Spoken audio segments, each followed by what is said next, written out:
bienvenidos a Las Cosas Como Son. Todos hemos sido conmocionados por la información que se nos ha dado de un más que probable crimen de violación sexual que habría sido cometido por un congresista en funciones en una oficina del Parlamento. Esto la noche del 27 al 28. Desde que la denuncia fue hecha y establecido preliminarmente los hechos, su bancada lo expulsó. Hay que decir eso respecto de APP. El tema va a naturalmente ventilarse delante de la Comisión de Ética del Congreso de la República, que puede imponerle hasta una sanción de 120 días, pero puede habilitar una investigación fiscal considerando que se trate de algo más que de ética, de un crimen, de un delito grave. Hemos invitado por esa razón al secretario de la Comisión de Ética, congresista Diego Bazán, de la bancada de Avanza País, representante por la libertad. Señor Bazán, buenas tardes. Gracias por estar con nosotros en Las Cosas Como Son. Buenas tardes, don Fernando. Como siempre, un gusto estar con ustedes. ¿Cuándo se enteró usted de estos hechos? Bueno, lamentable esta situación que involucra a una mujer. Desde acá mi solidaridad para la familia de esta persona, a quien espero el Ministerio Público, el Poder Judicial, el propio Congreso de la República brinde las garantías del caso y proteja sobre todo su identidad. Yo me enteré de esta situación el mismo día, el día siguiente de sucedidos los hechos, como a las 10, 11 de la noche. O sea, antes, por la noche, el 28 de julio. O sea, al día siguiente, los hechos sucedieron en la madrugada y nos llegamos a enterar por los medios y por la prensa recién al día siguiente de sucedida la situación, horas después, ¿no? En horas de la noche. ¿Por qué? ¿Quién es el que constata el hecho? Es decir, hay una denuncia en la comisaría que queda al lado, San Andrés. ¿Por qué es que pasan 12 horas antes de que la información llegue a los congresistas? Probablemente porque fue un escenario de bastante movimiento esos días en el Congreso, previo a la presentación del propio presidente de la República. Entonces fue bastante difícil conocer, no teníamos ni siquiera idea de lo que había sucedido dentro de las instalaciones. Yo estoy, de hecho, en ese edificio de oficinas parlamentarias, ¿no?, en Azángaro, y no escuchamos absolutamente nada hasta que el tema se vio en los medios. Lamentamos mucho directamente la situación, pedí inmediatamente a mi bancada que se manifieste también. Creo que hemos... ¿Y así lo hizo? La bancada de Avanza País fue bastante clara. ¿Qué sostuvo? En primer lugar, la solidaridad, y segundo, exhortar que la mesa directiva de inmediato aplique o se reúna para poder tomar las medidas correspondientes y garantizar, vuelvo a repetir, la identidad de la víctima. Además, dar todas las facilidades al Ministerio Público para que pueda ingresar a las instalaciones del Congreso. Cosa que ya hizo verificar, hoy, ¿no? Sí, lo hizo hoy día, el acceso a la información como las cámaras de videovigilancia o el propio personal del Congreso de la República para que pueda dar también su versión de los hechos, porque todos los edificios del Congreso de la República tienen vigilante las 24 horas y de hecho ellos resultan ser testigos también de este tipo. ¿Toman nota de quién entra y quién sale? Por supuesto. O sea, eso está documentado. Eso tiene que estar documentado, por supuesto. Entonces, y vimos también acciones... En todo caso, lo que parece seguro ahora, que este señor salió a altas horas de la madrugada, dejando a la dama durmiendo adentro. Y cuando se ha despertado a las 4 de la mañana, se ha dado cuenta de lo que había sido hecho con ella. La situación que sí queda bastante clara es que se quedaron ambos hasta altas horas de la noche y también indica el parte policial que se filtró de que estuvieron libando licor, sí, y ahí sucede la denuncia. Pero la señora dice que se despierta sola. Claro, quiere decir que correcto. Este señor, si se le puede llamar así, se marchó y dejó en su oficina, después de haber estado bebiendo, claro, y lo otro a una señora sola. Claro, correcto. Eso lo tiene que, obviamente, la Fiscalía, que ha ingresado hoy día a las oficinas y tiene que haber verificado las cámaras y constatar que todos estos hechos, están en las cámaras y obviamente en el registro de ocurrencias de los vigilantes y todo. Ese hecho de por sí... ahora, y como le comentaba a don Fernando, nosotros como Comisión de Ética vemos precisamente los casos de vulneración al Código de Ética Parlamentario. Este caso va claramente mucho más allá. Esto es prácticamente prácticamente un delito y se ve en la parte penal. Entonces acá quien tiene también que acelerar la investigación es el Ministerio Público. Nosotros como Comisión de Ética, y lo digo, lamento mucho esa situación, pero lo máximo que podríamos hacer dentro de la propia comisión es 120 días de sanción para el congresista. Y si la pena máxima, no pueden ustedes desaforar. Lo que tendría que suceder es que la presidenta de la Comisión de Ética en algún momento de la investigación, cuando termine y dé sus conclusiones, indique esto va más allá y acuse constitucionalmente ante la Subcomisión de Acusaciones Constitucionales que tiene que iniciar nuevamente un proceso con un congresista ponente, Comisión permanente y pleno del Congreso. Para desaforarlo eventualmente. Claro, correcto. Ahora, el otro tema, por eso siempre pido la celeridad del Ministerio Público, es que si la Fiscalía en algún momento, ya dadas las condiciones y las pruebas que ha podido recabar, determina que el congresista requiere una prisión preliminar o preventiva, esta prisión preventiva se extiende por más de 120 días, el reglamento interno del Congreso también es bastante claro. Lo que continúa es que el congresista se vaya y venga su accesitable. ¿Se vaya a título de qué? ¿De desaforo o cuál es la figura que se aplica si un congresista es detenido preliminarmente por más de 120 días?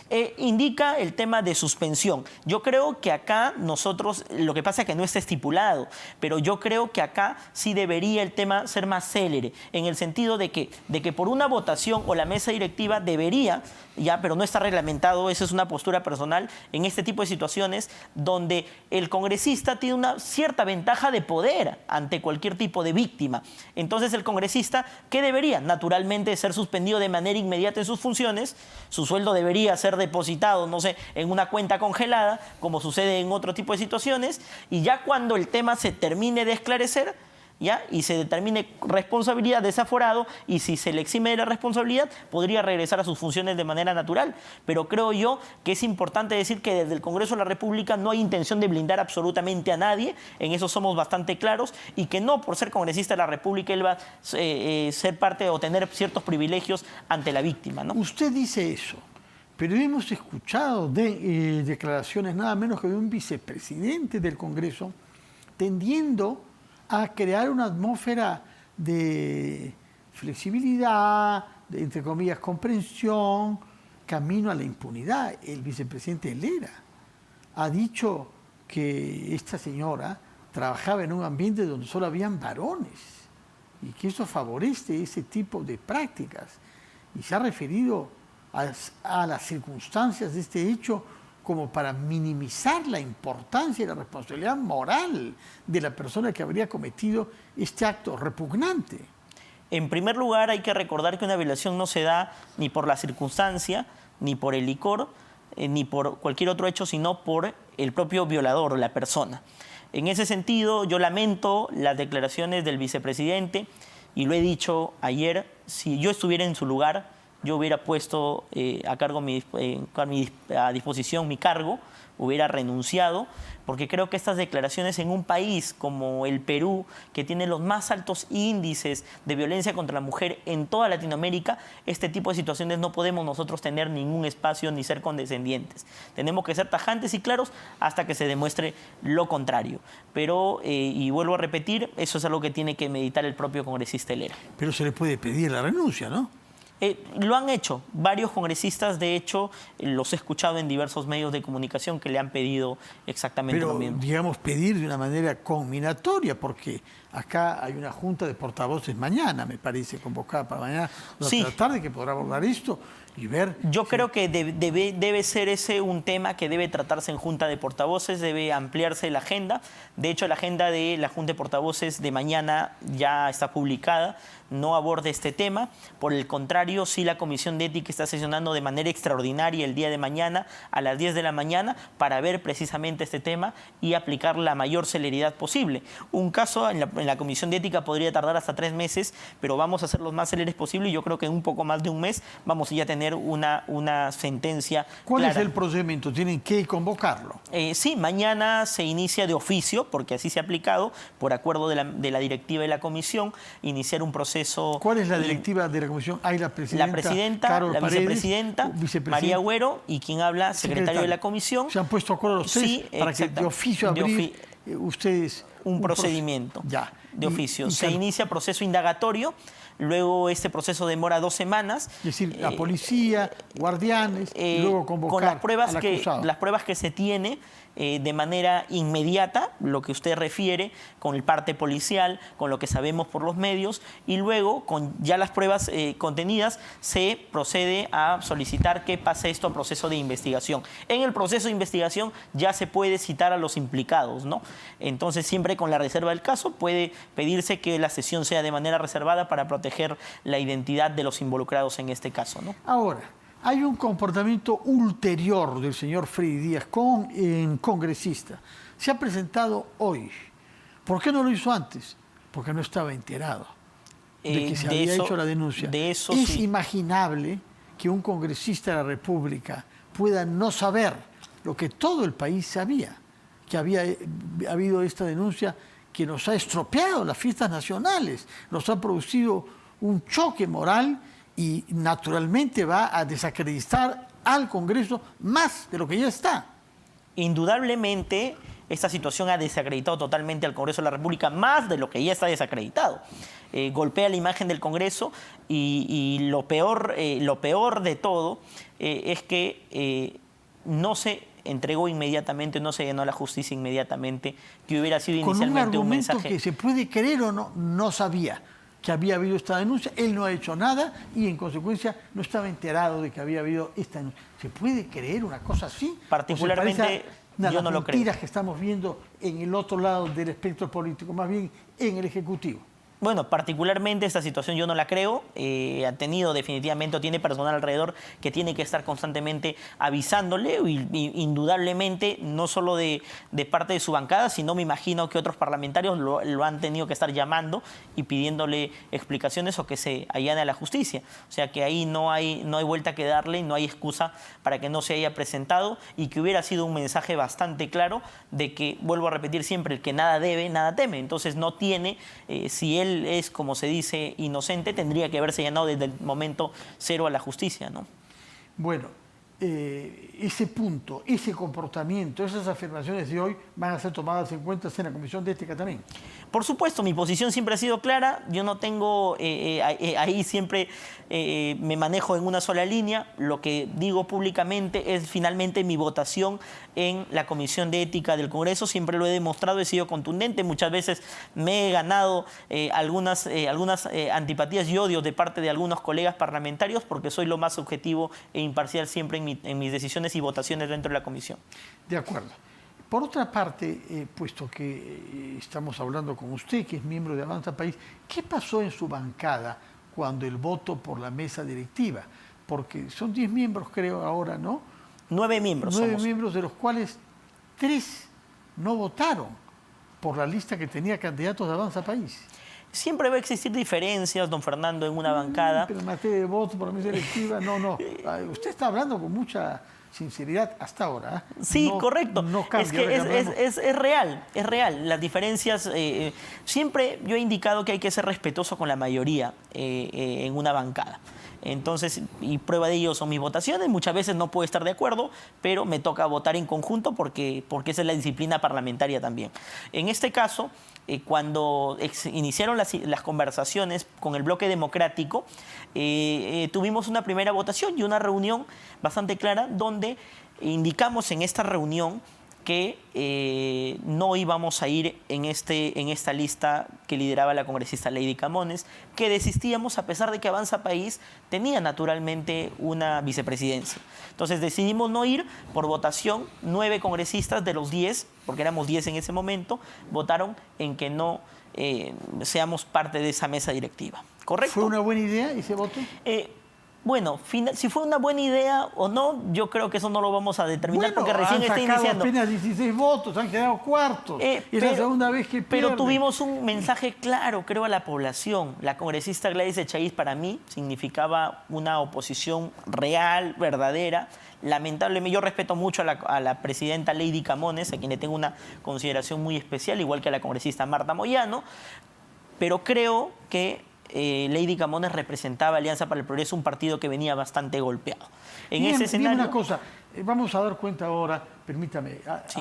hacerlo para retomar luego nuestra conversación, de la aparición de una nueva bancada en el Congreso de la República. Hemos recibido un tweet que ponemos en la pantalla, que ha sido firmado por 5 congresistas: Flor Pablo, Susel Paredes, ambas de las cuales proceden del Partido Morado, Héctor Acuña, renunciante de APP, Carlos Ceballos, que creo que estaba en Acción Popular, usted me dirá, y Quique Alba. Se han reunido estos 5 congresistas para formar una bancada nueva que se llama Integridad y Desarrollo. Desde el Centro Democrático trabajaremos en las principales demandas regionales y reformas que sus ciudadanos necesitan. Su reacción ante la proliferación de bancadas y el cambio de una bancada a otra. Bueno, inicialmente la creación de nuevas bancadas fue una estrategia desde el oficialismo para que obviamente no suceda lo que en votaciones anteriores, cuando la votación la hace la Junta de Portavoces, que tiene un representante portavoz por cada bancada. Ellos siempre salían perdiendo porque naturalmente eran Juntos por el Perú y era Perú Libre. Pero al dividirse 5. Pueden ser 5, incluso más, y ahora resultan siendo mayoría. Pero definitivamente esta elección última de la mesa directiva ha provocado que algunos congresistas que no sé si... Transfugismo. ¿Usted desaprueba el transfugismo? Yo fui el de los primeros congresistas que me fui de mi bancada. Yo salí elegido por Renovación Popular, me fui a Avanza País. Después de una lamentable candidatura a la mesa directiva también, ¿no? Sí, lamentable, sí, en ese momento. Se ha repetido un poco ahora, señor Bazán. Se ha repetido realmente. Solamente que ahora aliados con su ex partido. Realmente sí, pero vuelvo a repetir, yo soy respetuoso a la que mayoría... ¿Es miembro del partido usted? ¿Avanza País? Yo no soy militante. Porque está pasando algo raro con el partido. Han habido varios candidatos a las elecciones del 2 de octubre eliminados por el jurado. Han sido tachados por el jurado nacional. Molina, Miraflores, hay una discusión en torno al señor Bruce en Surco, me parece, y hay varios otros casos. ¿Qué cosa está sucediendo? Yo lamento mucho realmente el comportamiento del Jurado Nacional de Elecciones en este caso, que un derecho fundamental de la persona es elegir y ser elegido. En esa circunstancia no se ha medido con la misma vara a partidos como Avanza País y, sin embargo, en Perú Libre hemos visto, por ejemplo, al caso de la señora Zaira Arias, por ejemplo, que ella misma indicó que su firma había sido falsificada, sin embargo, la lista ha procedido. En esa circunstancia creo yo que ahí falta transparencia por parte del Jurado Nacional de Elecciones, quien tiene que tener una reingeniería total, comenzando por el señor Salas Arenas, que ha tenido duros cuestionamientos durante mucho tiempo, empezando por no querer transparentar, por ejemplo, las actas. ¿Garantiza usted que no se ha hecho nada impropio en el partido mismo? No lo podría garantizar porque no soy militante. Yo hago una defensa del espíritu democrático que puede tener cualquier partido, y no solo le ha pasado a Avanza País, sino le han pasado a otros partidos democráticos. No soy militante ni de Avanza País y tuve que renunciar a mi militancia en Renovación Popular para integrar la bancada. Señor Bazán, muchas gracias, sobre todo por lo que nos ha dicho respecto a este caso deplorable y repugnante de una violación sexual que habría sido cometida en una instalación del Congreso de la República, justamente en el mismo edificio en el que usted tiene sus oficinas. Veremos si cumple su palabra de dar un procedimiento rápido, célere, dijo usted, a este caso en la Comisión de Ética de cuya directiva usted forma parte. Muchas gracias, don Fernando. Y muy buenas tardes.